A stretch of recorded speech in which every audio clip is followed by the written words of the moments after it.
आप देख रहे हैं हॉरर स्टोरी। तो बढ़ते हैं आज की कहानी की ओर। दोस्तों, मेरा नाम अर्जुन है और मैं एक प्राइवेट कंपनी में काम करता हूँ और किसी कारण की वजह से ऑफिस में आज काम ज़्यादा आ गया था और इसी के चलते मुझे समय पर छुट्टी नहीं मिल पाई। और तो और मेरी शादी के एक दिन पहले मुझे छुट्टी दी गई और उसी दिन मुझे अपने गाँव भी जाना था। मैंने तुरंत तत्काल टिकट निकाली और ट्रेन पकड़कर रवाना हो गया। वैसे मेरे शहर से गांव की दूरी ज़्यादा नहीं थी और रात को मैंने सफ़र करने का फैसला किया क्योंकि मुझे सुबह कैसे भी कर गांव पहुंचना था और अगले दिन मेरी शादी थी। सब कुछ प्लानिंग के हिसाब से चल रहा था, लेकिन मेरे ऑफिस वालों ने मुझे एंड मौके पर छोड़ा। उसके चलते मैंने सही से तैयारी भी नहीं की थी। वो तो अच्छी बात थी कि मेरे भैया ने गाँव में सारी तैयारियाँ कर ली थी, बस मुझे मंडप तक किसी तरीके से पहुंचना था। मैंने रात को ट्रेन पकड़ी और अपने गांव के लिए रवाना हो गया। मैं अपने गांव का नाम नहीं बताना चाहता हूं। दोस्तों, मैं ट्रेन में बैठकर गांव की तरफ ही जा रहा था। तभी मैंने देखा कि ट्रेन के अंदर एक महिला लंगड़ाते हुए आई है। उसका मेरी तरफ आना इसलिए भी हैरान कर रहा था क्योंकि ट्रेन अभी कहीं रुकी भी नहीं थी और उसके हाथ में कुछ सामान भी नहीं था। रात काफ़ी ज़्यादा हो गई थी और लगभग ट्रेन की सारी बर्थ खाली हो चुकी थी। बस गिनती के 2-4 लोग ही मेरे कोच में बैठे हुए थे। वो महिला लंगड़ाते हुए आकर मेरे सामने वाली सीट पर बैठ गई और उसने मुझे ऊपर से नीचे तक देखा। मुझे समझ में नहीं आया था कि ये महिला लंगड़ाते हुए आकर मेरे पास ही क्यों बैठी है, क्योंकि जिधर से वो आ रही थी उधर बहुत सारी सीट पहले से ही खाली थी, पर इसने मेरे सामने ही बैठना क्यों पसंद किया।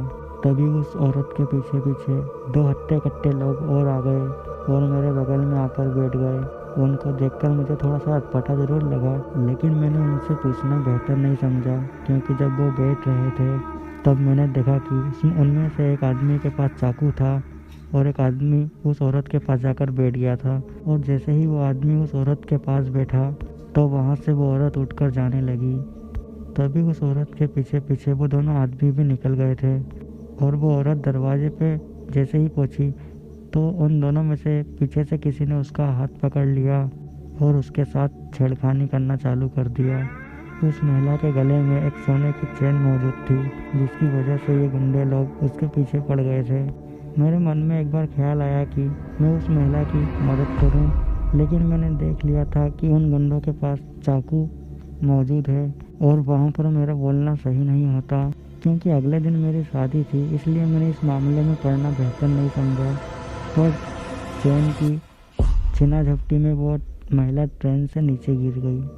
तभी मैं एकदम से खड़ा हुआ और जाकर उस महिला को देखने लगा कि तभी मेरी खिड़की की तरफ से एक ज़ोरदार आवाज़ आई।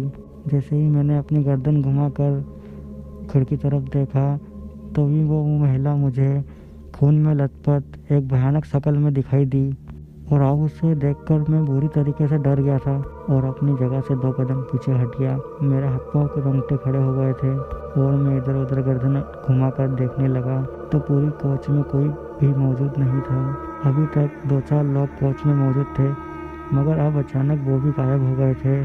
ये चीज़ मुझे भी बिल्कुल समझ नहीं आई, जो मुझे बहुत ही डर लग रहा था। मेरे माथे पे पसीना आ गया था और मेरे दिल की धड़कनें और भी तेज हो गई थी। अभी मेरे हाथ पाँव काँप ही रहे थे कि तभी पूरे कोच की लाइट बंद चालू होने लगी और इस मंजर को देखकर मैं पूरी तरीके से डर गया था और मेरी आंखों के सामने खिड़की के पास जो शक्ल आई थी वो जा ही नहीं रही थी। और इन सभी चीज़ों को देखते हुए मैंने फैसला किया कि मैं इस कोच से किसी और कोच में जाकर बैठ जाऊंगा क्योंकि मेरी आंखों के सामने पहले ही भूतिया हरकत हो चुकी है। अब मैं दूसरे कोच में जाने के लिए आगे की तरफ बढ़ने लगा और जैसे ही मैं टॉयलेट के पास पहुंचा तो मैंने देखा कि दूसरे कोच में जाने के लिए जो रास्ता होता है वो रास्ता किसी ने बंद कर दिया था।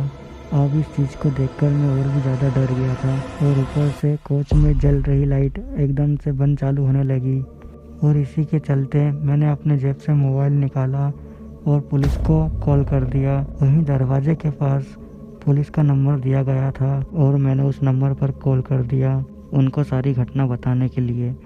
लेकिन मुझे नहीं मालूम था कि मेरे कॉल करने के बाद मेरे साथ कुछ ऐसा होगा जिसके बाद मैं और भी कहीं गुना डर जाऊंगा। तभी मैंने फोन लगाया और हड़बड़ाते हुए जो भी घटना मेरी आंखों के सामने हुई थी वो उन पुलिसकर्मियों को बता दिया। लेकिन हैरानी की बात थी कि उस तरफ से कोई भी जवाब नहीं दे रहा था। मैंने 8-10 बार हेलो हेलो कहा, मगर उधर से कुछ भी जवाब नहीं आया। तो मैंने पूछा, इंस्पेक्टर आप कुछ बोल क्यों नहीं रहे हो? मेरा इतना बोलते ही फ़ोन के अंदर से किसी महिला के हंसने की आवाज़ आने लगी, और उस आवाज़ को सुनकर मैं बुरी तरीके से डर गया था। और मेरे हाथ में जो फ़ोन था, वो फ़ोन मेरे हाथ से छूटकर ट्रेन की एक सीट के नीचे जाकर गिर गया। और उसे ढूंढने के लिए जैसे ही मैं नीचे झुका तो मुझे अचानक उसी महिला का चेहरा सीट के नीचे दिखाई दिया, जिसके बाद मैं बुरी तरीके से झटपटा गया और मेरा शरीर पीछे वाली सीट से टकरा गया, जिसके चलते मुझे भारी चोट भी आ गई। अब मैं जल्दी से खड़ा होकर वापस से दूसरी दिशा में भागने लगा, क्योंकि इस तरफ कोच बिल्कुल बंद था। मुझे लगा दूसरी तरफ कोच खुला होगा तो उस तरफ से मैं किसी और कोच में चला जाऊंगा, और यही सोचकर मैं काफ़ी तेज़ी से दूसरी दिशा में भागने लगा। तभी मेरी नज़र अचानक से एक सीट पर पड़ी जहाँ कुछ चीज़ चमक रही थी, और उसके चलते मैं वहीं पर रुक गया और उसे देखने लग गया। और मुझे दिखाई दिया कि उस सीट पर उस महिला की एक साड़ी पड़ी हुई है, जो महिला मुझे थोड़ी देर पहले दिखाई दी थी और जिसके साथ इस तरीके का हादसा हुआ था। मैं समझ गया था कि वो महिला मुझे डराने की कोशिश कर रही है। इसी के चलते मैंने बिना रुके दूसरी तरफ भागने का फैसला किया, और मैं जब दरवाजे के पास पहुंचा और देखने लगा कि मैं इस कोच से दूसरे कोच में जा सकता हूं या नहीं, पर वहां पर भी सब कुछ ब्लॉक कर दिया गया था, जिसके चलते मैं इस कोच से दूसरे कोच में नहीं जा सकता था। अब इन सभी चीज़ों को देखकर मेरी हालत इतनी ख़राब हो गई थी कि अब मैं वहीं दरवाजे पर खड़ा हो गया था।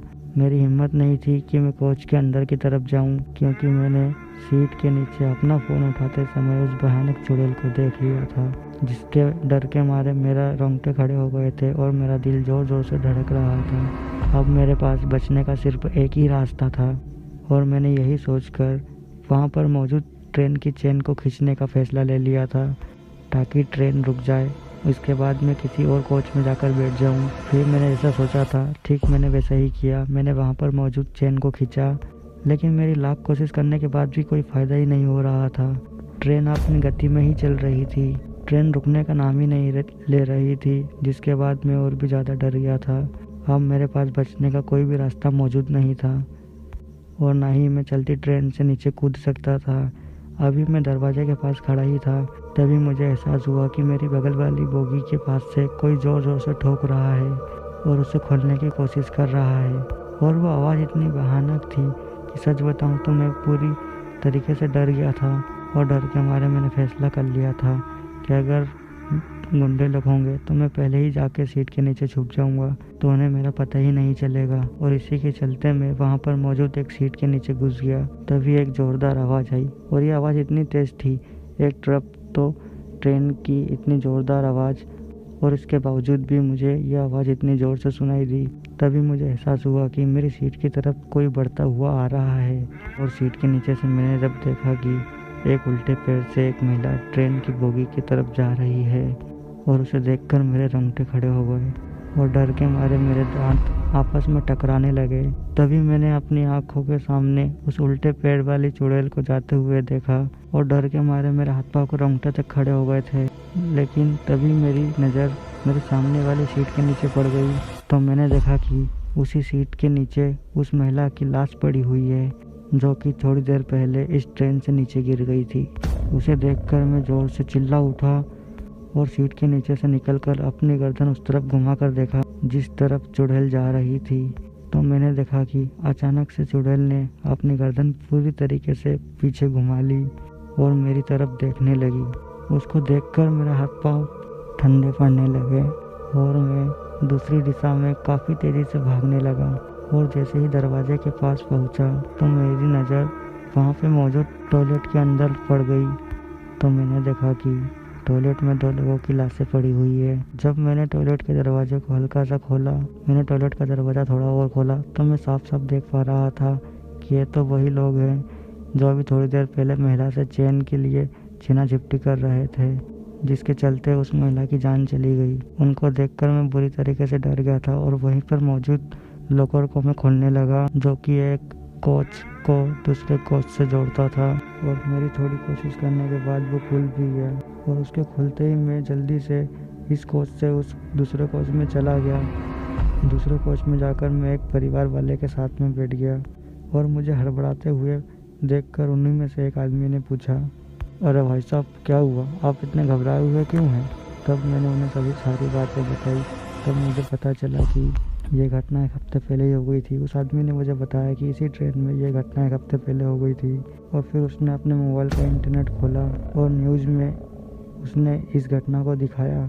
उस आदमी से मोबाइल लेकर मैंने उस न्यूज़ को पढ़ा तो मुझे पता चला कि ये सब उसी के चलते हुए हो रहा है।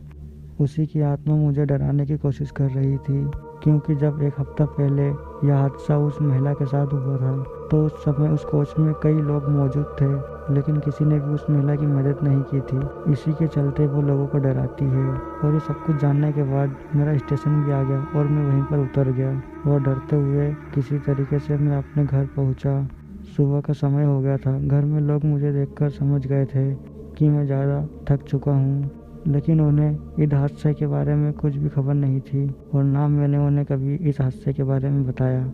लेकिन आज भी जब मैं उस हादसे के बारे में सोचता हूँ तो डर के मारे मेरे हाथ पाँव के रोंगटे खड़े हो जाते हैं और ऐसा लगता है जैसे ये कल की ही बात है। तो दोस्तों, आज की कहानी में बस इतना ही। वीडियो को लाइक सब्सक्राइब ज़रूर करें। धन्यवाद।